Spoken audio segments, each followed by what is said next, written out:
Today, I'm joined by Amber Fast, who's the Community Development Coordinator with the City of Lloydminster, and she's here to talk about an upcoming interactive exhibit that aims to put focus and raise awareness on opioid addiction. So, Amber, first off, thanks so much for doing this. But to open things up on a general note, could you just tell people a little bit about how this exhibit is going to work? So I guess it is going to, so it's coming in from Strathcona County. They originally developed the exhibit and now they lend it out as a traveling exhibit. So we're going to have school tours all throughout the week in the mornings and then open it up to the public from 2 p.m. to 6 p.m. So that starts Tuesday, November 2nd to the 7th. So that's the Sunday. Friday, we have a keynote speaker in the evening, Petra Schultz. She's amazing. She's from Stop the Harm in Edmonton. And then we have a closing ceremony with a bunch of great speakers, local testimonials on the Sunday.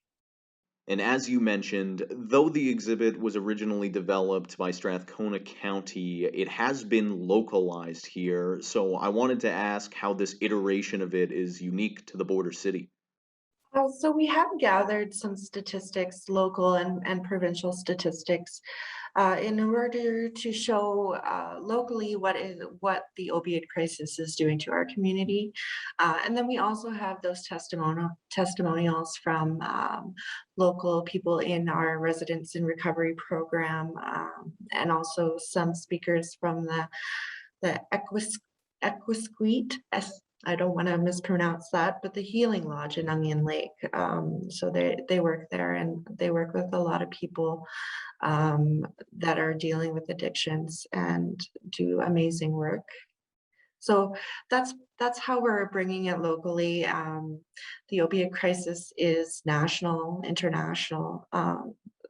We may not be as affected as some communities, but it is definitely on the rise.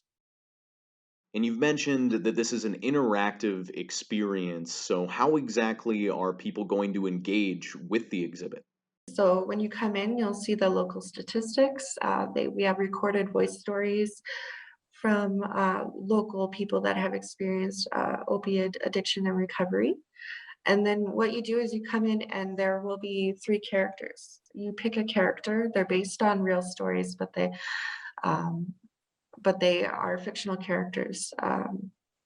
So what you do is you pick one, you walk through their life, how they became associated with opiates and how that process worked. You can go through all three characters if you want, or just one, and then you go through kind of like a tunnel. It's called the crisis node, and then the post-crisis node, and then you're met with our community of recovery experts and local information tables, a cinnamon bun, hot chocolate if you want.